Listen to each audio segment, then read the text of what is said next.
नमस्कार.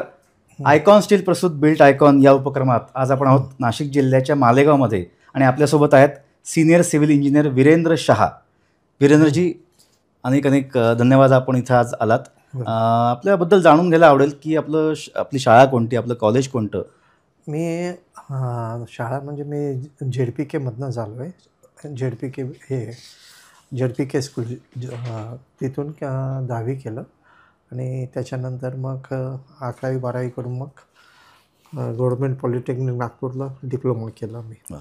आणि त्यावेळी काय होतं की एक पण प्रायव्हेट कॉलेज नव्हतं. बरं. फक्त गव्हर्मेंटच होते, पॉलिटेक्निक बी आणि हे पण इंजिनिअरिंग कॉलेज. त्यानंतर मी 3 वर्ष पुण्याला कानिटकरांकडं सर्व्हिस केली आणि 85पासून मी मालेगावला चालू केलं.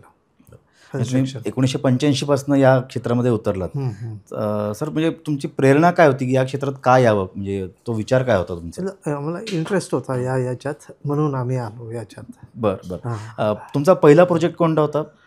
मी सुरुवातीपासून सर्व प्रायव्हेटच केले आणि मग मी आणि हे आमचे पार्टनर सचिन भाऊ मिळून आम्ही 50-60 आम्ही हे केले, फ्लॅट सिस्टीम बी बांधले. आता मी प्रायव्हेट बी करतो आणि रो हाऊस बी करतो, दोघं करतो. सर, तुम्ही आत्ता म्हणालात की तुम्ही जवळजवळ 50 ते 60 प्रोजेक्ट आत्तापर्यंत हँडल केलेत.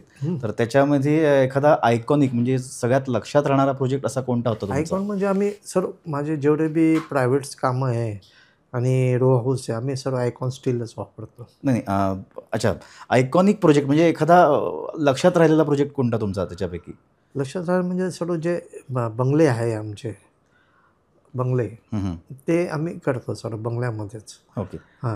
आणि तुम्ही आत्ता मेन्शन केलं की तुम्ही आयकॉन स्टीलचा वापर तुमच्या प्रोजेक्ट्समध्ये केलेला आहे. मोईजकडनं आणि यांच्याकडनं काबराजीकडनं घेतो आम्ही. बरं. मग त्याबद्दलचा तुमचा अनुभव काय की कॉस्ट कशी असते कंपॅरेटिव्हली? आयकॉन स्टीलची क्वालिटी एकदम चांगली आहे आणि परफेक्ट आहे. आणि आम्ही इतर स्टील आणि आयकॉन स्टील जसं सोनं मोजतात त्या काट्यावर आम्ही मोजलेलं आहे, 1-1 फुटाचे. अच्छा. तर असं परफेक्ट आहे. सर, तुम्ही आत्तापर्यंत जवळजवळ 40 वर्षांचा जो अनुभव आहे, सर्व टाईपचे वापरून घेतलेलं आहे, सर्व कंपन्यांचे स्टील वापरले. बरं. शेवटी आम्ही आता सध्या आहे ना एक 9-10 वर्षापासून हेच वापरतो, आयकॉन स्टीलच वापरतो आम्ही. सर्व्हिस लेवल आणि त्याची मार्केटमधली अवेलेबिलिटी तुमच्या सर्व्हिस चांगली आहे ना, सर्व्हिसमध्ये काही प्रॉब्लेम नाही आहे. दोघांमध्ये बी सर्व्हिसमध्ये काही प्रॉब्लेम नाही. सर, तुमच्या सिव्हिल क्षेत्रामध्ये जास्त करून अकुशल कामगार असतात. तर त्यांच्याबरोबर डील करताना तुम्ही काय काय जबाबदारी आणि खबरदारी घेता की जेणेकरून काही अपघात होऊ नये, काही धोका निर्माण होऊ नये? नाही, आम्ही त्यांच्याकडनं म्हणजे हे की बाई अपघात तर होऊ द्यायचंच नाही असतं, ते पद्धतीनंच आम्ही काम करत असतो. आणि आजपर्यंत आमच्या या म्हणजे 85पासून तर आजपर्यंत कुठेच काही प्रॉब्लेम आलेला नाही आणि कुठेच अपघात झालेला नाही. वा. सर, तुम्ही आत्तापर्यंत बराच काळ या क्षेत्रामध्ये आहात, बरेच टप्पे तुम्ही आत्तापर्यंत अनुभवलेले आहेत. आणि आपल्या नाशिक जिल्ह्याचा किंवा मालेगावचा पुढच्या 10-15चा विकास तुमच्या दृष्टीने कसा असावा? तुमचं विजन काय? विजन असं आहे की बाई एक मालेगावचा आता विकास चांगला होऊ लागला आहे आणि लोकांची टेंडन्सी होऊ लागली की बाबा हे रो हाऊस घ्या, फ्लॅट सिस्टीममध्ये आता लोक इंटरेस्ट घेऊ लागले.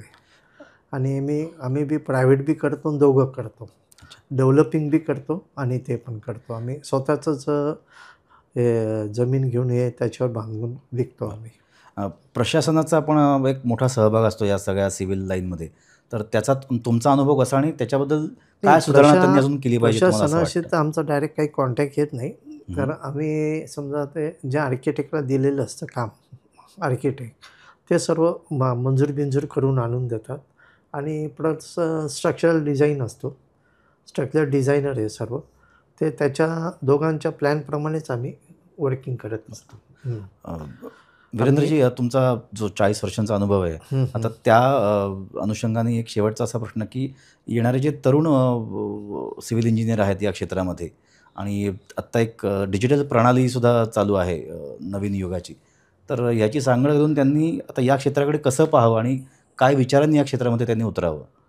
त्यांनी उतरायला हरकत नाही, पण आज काय झालं की नवीन पिढी काय आहे, जसं कॉलेजमधनं शिकून आले ते लगेच डायरेक्ट याच्यातच येतात कामावर.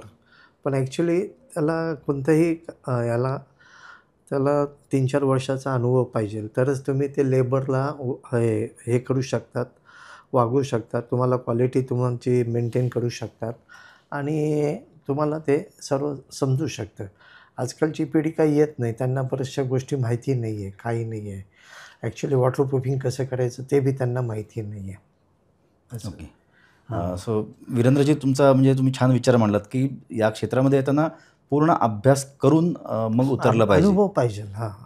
मी करतो होतो त्यावेळी ₹5 रोज बिगारीचा होता अच्छा. आणि ₹35 रेती आणि ₹300 विटा. हे- आज विटा आहे आजच्या विटाचा भाव आहे 8,000. रेती आहे 4,500 ते 5,000 रुपये हम्म. ब्रास आणि बिगारीचे रोज आहे ₹500 असं. आणि मालेगावातले लगभग सर्व टाईपचे आम्ही लेबर्स जे चांगले काम करणारे आम्ही ते तयार केलेले आहे त्या पद्धतीने सर्व क्षेत्रामध्ये. म्हणजे इवन चायना मोझेक म्हणा, हे ते म्हणा, सर्व चांगले लेबर्स काही काही बाहेरगावून आणून इथं राहिले, स्थायिक झालेले आणि करतो आम्ही सर्व. आणि जास्त बसून आम्ही साईटवर बसूनच काम करतो. आपल्यासोबत आहेत वीरेंद्रजी शहा, जे गेले 40 वर्ष या क्षेत्रामध्ये आहेत आणि तरुणांसाठी एक छान संदेश दिला, की या क्षेत्रामध्ये उतरताना पूर्ण अभ्यास करून उतरा, तुम्ही नक्की यशस्वी नाही, व्हाल. हां, तुम्ही जर अनुभव घेतला ना तर सर्व चांगलं बरोबर. Yes. त्याच्यामुळे मग ते त्यांना लेबरला टर्न नाही करता येत. लेबरला बरोबर. जे लेबरला तुम्ही काही पण रेट दिलं तर त्याचा असर तो शेवटी तुमच्या कामावर पडतो. तुम्ही कॉम्पिटिशनमध्ये काम नाही करू शकत, क्वालिटी नाही देऊ शकत. बरोबर. हे आहे. आमच्याकडे मिक्सर मशीन सोडून सर्व मशिनरी आहे. अच्छा. सर, तुम्ही आज वेळात वेळ काढून इथे आलात हो, या हो. बिल्ट आयकॉन प्लॅटफॉर्मवर आणि तुम्हाला अनेक अनेक शुभेच्छा आयकॉन स्टीलकडून. आणि तुमच्या हातून असेच आयकॉनिक प्रोजेक्ट्स घडत राहोत आणि तुमचा अनुभव पुढच्या पिढीला देखील मिळत राहो, अशा मी आमच्या सदिच्छा. तसं लगभग प्रायव्हेटमध्ये सर्व आर्किटेक्टचे कामं केले. मुंबईचे आर्किटेक्टचे केले, गुजरातचे केले, नाशिकचे केले आणि मालेगावचे जेवढे आर्किटेक्ट त्यांचे सर्व कामं माझ्या हातून गेलेले. पण ते सर्व मालक थ्रू, आर्किटेक्ट थ्रू कामं नाही आहेत, मालक थ्रू येतात सर्व. ओके. सर, सो आपण खरंच आज वेळ दिलात त्याबद्दल अनेक अनेक धन्यवाद आणि पुढच्या वाटचालीसाठी भरपूर शुभेच्छा. धन्यवाद सर.